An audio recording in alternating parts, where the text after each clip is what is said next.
I think it's fair to say the fight for first place at this year's Tour de France was not the most exciting, but I still enjoyed the race. But of course, the most important moment of any Grand Tour is not the race itself, but this video, our tier lists. As always, in today's video, our plan is to go over every single team in the race and rate their performance from S tier, the best of the best, to DNS. They might as well have not started. And of course, I'll be doing so based on my pre-race expectations, so completely subjective. Okay, time to start off with our first team, Alpecin Premier Tech, and I gotta say, their first 2 weeks were not exactly fantastic. They came to this race with Jasper Philipsen as their sprinter and Mathieu van der Poel as a lead-out, but they couldn't make it work in the sprints, and it's not just Jasper Philipsen who was sprinting backwards, but the lead-outs themselves were also not perfect. And well, before the race began, Jasper Philipsen was the favorite for the green jersey, and if you're not competitive for the actual sprints, then that's simply not gonna happen. That said, bad news to the side, they did manage to save their Grand Tour in my opinion with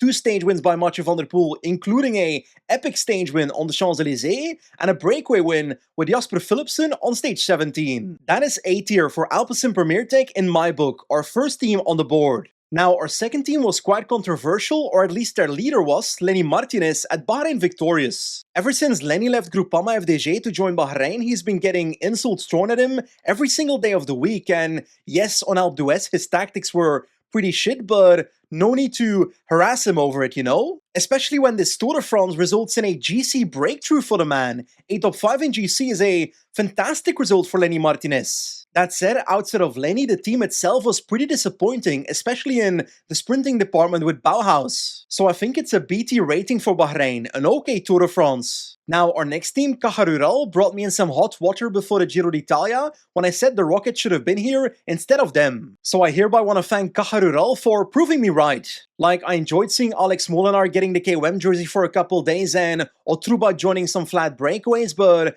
outside of that, they were invisible. I'm sorry, but that is D tier for Caja Rural. And actually, on that note, our next team was this close to getting a DNS because they were pretty invisible, Cofidis. Quite literally, the only reason that I'm not putting them down there is Milan Fretin getting 2 top 5s in sprint stages and 2 more top 10s next to that. Wait a second, Alex Aramburu was at the Tour de France? D tier is my score for Cofidis, that's for sure. But okay, it's time for a team that was actually relevant in the race, the Decathlon CMA CGM. That name is still a mouthful. Firstly, I want to give this team massive credit for eventually taking Olaf Kooi to this race because that's the whole reason that he signed for this team in the first place. And well, in the fast sprint on day 5, he rewarded the team with a stage victory, so fantastic outcome there. But of course, sprinting to the side, the big story at the Decathlon is Paul Sixas, 19 years old, starting this Tour de France as the youngest rider to start the tour since 1937? And like, I've said it before the race, my expectations for Paul Sixas for this Tour de France were not a specific GC position, but seeing flashes of what could be a future Tour de France winner. And I think it's fair to say that finishing 4th at this Tour de France, being competitive against El Toro for that podium spot at the age of 19 is exactly what I was hoping for. But of course, S tier has to be a super special performance, so it's A tier for the Decathlon for me. Our next team was for sure the entertainment factor of the final week, Evocation Easy Post. Like, the roster they sent to this race was purely stage hunting, and for the first 2 weeks it was kind of failing. But then in the final week, in the span of 3 days, they went from having absolutely nothing to winning 2 stages with Carapaz, KOM and a top 10 in GC. And I just have to say it, Richard Carapaz is a type of rider where he just got that X factor, you know, where you know that seeing him attack 20 times in the span of Alpe d'Huez is not the smartest thing to do, but you don't want them to change because that's him. Trying crazy shit, the panache, the aura, that is simply El Jaguar de Tulcan. Absolutely deserving of an S tier performance, so our first team at the top of our ranking. But I'm afraid I can't be that positive about our next team, Groupama FDJ, who was basically invisible outside of Grégoire going in the breakaway and dropping a bit later. I do think a standout rider for this team was Clément Rousseau getting I think 2 top 10s in sprint stages, but it's not enough to save this team from the depths of hell. My score is DNS for Groupama FDJ at the bottom of the ranking. And our next team also had a bad Tour de France, Lotto Intermarché, with Arnaud Delis getting sick in the first week, I think Bergmoes breaking his collarbone on maybe stage 12. I think my 2 highlights for this team were Huub Arts, who got a shit ton of top 10s, and Baptiste Weisschoffer jumping in breakaways on flat stages. A D-tier Tour de France for Lotto Intermarché. Movistar had a pretty similar story as Lotto, with a Belgian rider getting sick in the first couple of days and abandoning after stage 6, Kian Uitenbroeks. And with the rest of the team, it's a little bit difficult because they were present in breakaways with Castrillo and Garcia Pierna, also quite competitive, getting a podium and maybe 4 or 5 top 10s. But I still have to put them in D tier because the race was disappointing for them. Now, before I continue, the men's Tour de France is over, but the women's Tour de France Femmes avec Zwift is coming up this week already. And well, in light of that, Zwift is hosting a massive sale on the Zwift Ride and the Kicker Core 2. I think the discount is about €200 on the Zwift Ride with Kicker Core 2, so basically my indoor cycling setup, to the link in my description. And if you're looking for a standalone Kicker Core without the Zwift Ride, then there's also a sale on that, €150 off. So yeah, go check it out in the description. But okay, it's time to talk about a team that I've been waiting to talk about, Little Trek. I think I want to start by highlighting that Miss Pedersen was not the favorite for the green jersey, it was Jasper Philipsen, because the underlying point system changed in favor of pure sprinters. And while Pedersen was actually not competitive at all in big bunch sprints, he managed to win that green jersey through pure brute forcing himself into every breakaway, or by having his teammates control break formation until the intermediate sprints, or bridging to the breakaway on a mountain stage 20 for example, and then winning the sprint there. I think I can't name a single rider in this peloton with as much willpower and perseverance to smash through every obstacle in his way than Miss Pedersen. And on top of that, if Pedersen and Carapaz were not in this Tour de France, then the race would have been a lot less enjoyable. That said, I do think it's objectively true that because the green jersey was such a big goal that it cost them in different places. For example, in stage 18 they rode in the breakaway, getting Lenny Martinez onto the top 5 in GC past their own GC riders so that Pedersen could take one intermediate sprint. And the painful part is there was 0% chance of that breakaway being caught before that intermediate sprint in the first place, so the pacing was for no reason at all. But to be clear, I'm not criticizing Little Trek for prioritizing the green jersey because it's a massive achievement, especially for Pedersen himself now having won every points classification of every Grand Tour. Add to that a pretty fantastic 6th place in GC for Skjelmose and a 7th place for Ayuso after a pretty poor run into the Tour de France in terms of injuries at Paris-Nice. I think that's pretty solid. A strong A-tier Tour de France for Little Trek. I'm sorry, but I don't care about the team classification. When it comes to our next team, NSN Cycling Team, Binyam Girmay was the big name in the race because he was actually quite competitive for green for the first 2 weeks, getting 5 top 6s, which is pretty fantastic. Next to Binyam, they were in breakaways but not too competitive, so it's hard to score them too high. A C-tier Tour de France for NSN Cycling Team. Ay, let's talk about Netcompany Ineos. Like, if we talk about this team, then we have to talk about Oscar Onley basically crashing out of this Tour de France before it even began. But the squad they sent to this race was still pretty strong with Bernal, Arendsman, Vokel and Gunna and so forth, but they simply did not perform. And neither did their tires, by the way. They've had more punctures than I've ever seen in my entire life combined. And like, sure, they tried with Bernal in breakaways to hop into the top 10 of GC, they tried with Arendsman in breakaways together with Foss and so forth, but it simply did not pay off because their level was not good enough. That is D tier for Netcompany Ineos, one of the worst Grand Tours ever for the team. But let's talk about their former rider, Tom Pidcock, now at Pinarello Q36.5 as the go-to man. He was actually pretty anonymous in the first week of this race, but the second week, going into breakaways like 3 times with multiple teammates to jump into the top 10 of GC into, I think, 4th place, that was epic. Anyway, finishing 9th in GC at the end of the race and 2 podiums, I'm okay with that. A C-tier Tour de France for Pinarello Q36.5. Onto a quote-unquote super team, Red Bull Bora Hansgrohe started this race with 2 GC riders in Remco Evenepoel and Lipovic. And I think I need to set the record straight for a bit because I'm reading so many articles saying that we've got a brand new Remco Evenepoel, but this was not a brand new Remco Evenepoel, this was 2024 Remco who's back. People seemingly forgot that Remco Evenepoel on Plateau de Bay in the Tour de France 2024 put up godlike watts for climbing. And despite literally not performing for 18 months straight in the mountains, I was kind of expecting to see his 2024 level back in this Tour de France. And well, that is exactly what we saw in this year's Tour de France, and I think his race was highly impacted by the crash of Jonas Vingegaard. Like, obviously, Jonas Vingegaard would have most likely beaten Remco Evenepoel for 2nd place in this Tour de France had he not crashed out. But I think some people overlooked that Remco also wouldn't have won Plateau de Solaizon if it wasn't for Jonas crashing out, because Pogacar would have left Del Toro behind to follow a Jonas attack on that climb, and because it was a calmer climb, that's how Remco won. And I'm not trying to take away from a fantastic Tour de France by Remco Evenepoel here, because this second place is super important both for him and the team. Let's be honest, in the last 18 months he's been getting a lot of criticism that, and I quote, he's not a GC rider, but that's simply bullshit. And I think it came to the point that he started doubting himself before this Tour de France, and those doubts are now gone, deservedly. But also from a team perspective, yes, it's sad that Lipovic crashed out of the Tour and couldn't deliver a GC result, but Remco getting second place is a step forward for them. Anyway, second place in GC and 2 stage wins is A tier for Red Bull Bora Hansgrohe. But on to the previous team of Remco Evenepoel, Soudal Quickstep with Tim Merlier as their beacon sprinter. I'll make it simple, Tim Merlier is the best sprinter in the world, and he's got a big margin on second place because that man is a wizard. And I know it's weird to say this about a sprint stage, but I think that stage 8 sprint by Merlier is potentially one of my favorite stages of this entire Tour de France because the man literally came out of nowhere. Anyway, 3 stage wins by Merlier and an absolutely godlike Valentin Paré-Pantre, a good Grand Tour for Soudal Quickstep. My rating is A tier for this team, absolutely deserved. Jaco Alula is pretty interesting because their team had, on paper, 2 sprinters, if you can still call Akkerman that. Matthews was present then,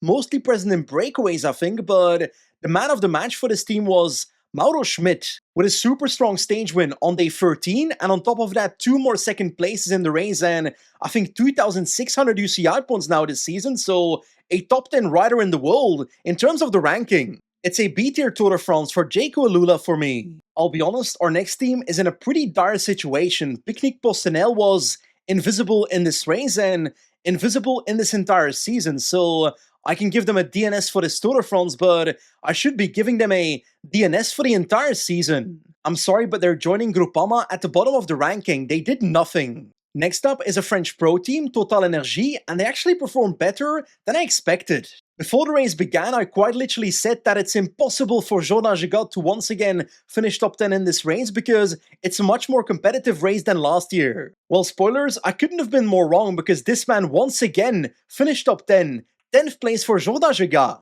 I think that's worthy of C tier in our ranking for Total Energy. And I think Tudor Pro Cycling, a team with a bigger budget, actually delivered a worse Grand Tour because Fazar finished 11th in this Tour de France, which is a good personal achievement, but is the only thing I can remember from this team in this entire race. I've got D tier for Tudor Pro Cycling. I expected more. If you asked me before the race what our next team, UnoX Pro Cycling, would achieve at the Tour de France, then I probably would have said stage win with Tobias Holland Johannessen and a top 10 in GC. And while Tobias played a pretty massive role in the first 2 weeks in breakaways together with teammates like his brother Anders, he just couldn't deliver when it comes to both those goals. But wait, this team's Tour de France was actually still pretty good because Søren Warenskjold won a chaotic sprint stage and Torsten Tran wore the yellow jersey for multiple days. And I do want to highlight that what Torsten Tran achieved in this Tour de France and also in the Vuelta in the past, getting in the breakaway and getting the leader's jersey, is not that simple. You have to lose time in GC on the first couple of days, but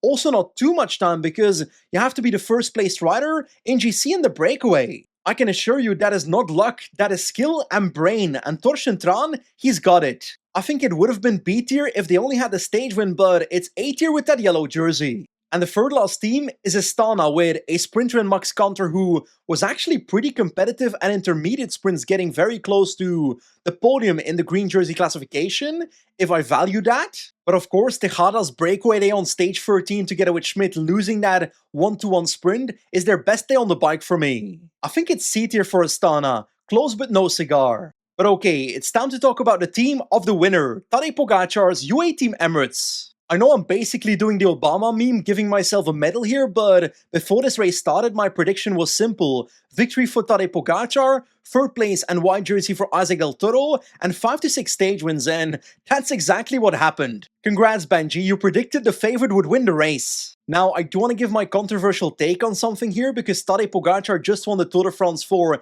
a 5th time, and the entire internet is yapping about records. And of course, a lot of that discussion hinges upon whether you personally believe that Armstrong's victories at the Tour de France, his 7 victories, count or not. And I have to say, I look at this discourse and I just don't give a shit because Eddie Merckx is also a doper and he's also got 5 Tour de France victories officially assigned to him, so should I count his victories? I don't know. Reality is, I was born in 1997 and I started following cycling hardcore in 2010, so I've never seen any of the Grand Tours of Anquetil, Merckx, Armstrong, Hinault, and Indurain, so I really don't care about their victories. My point is simply that Tadej Pogačar is the GOAT of cycling, the greatest of all time, and whether he holds a record of Tour de France victories or not, I couldn't care less. But of course, in the spirit of this video, I want to hear your take in the comment section below, because if everybody agreed on everything, then life would be pretty boring. That discussion to the side, there's two more things I want to talk about when it comes to UAE Team Emirates, starting off with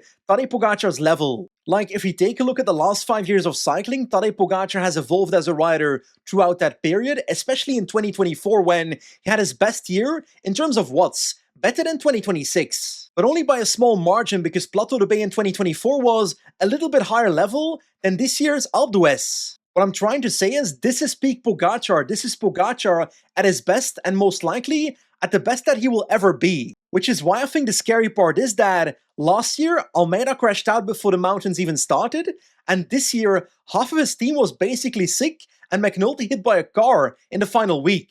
I'm trying to tell you that UAE Team Emirates in the last 2 years is not the best version of UAE Team Emirates, so they can show up next year and have a much stronger team. And I know some people find it disrespectful to the Tour de France that Tadej Pogačar was waiting and helping Del Toro in 2 of the mountain stages, but that's cycling. It's a team sport. Oh, and by the way, Del Toro was pretty fantastic in this race. You and I both agree on that, and I hope we see him at the Giro d'Italia next year, because last year, he could have easily won that Giro if the team car had a brain. Now, I know I've basically gone on a rant for the last 2 minutes, but it's fair to say Tadej Pogačar's and UAE Team Emirates Grand Tour here at the Tour de France was pretty much perfect. Without a single doubt, S tier for UAE Team Emirates, this was total dominance. But now it's time to talk about our final team in this video, Visma Lease Bike. Before this Tour de France started, I looked at this team and said, I think Jonas will be at a better level than last year on Otakam, and I do believe we would have seen that if he hadn't crashed out, because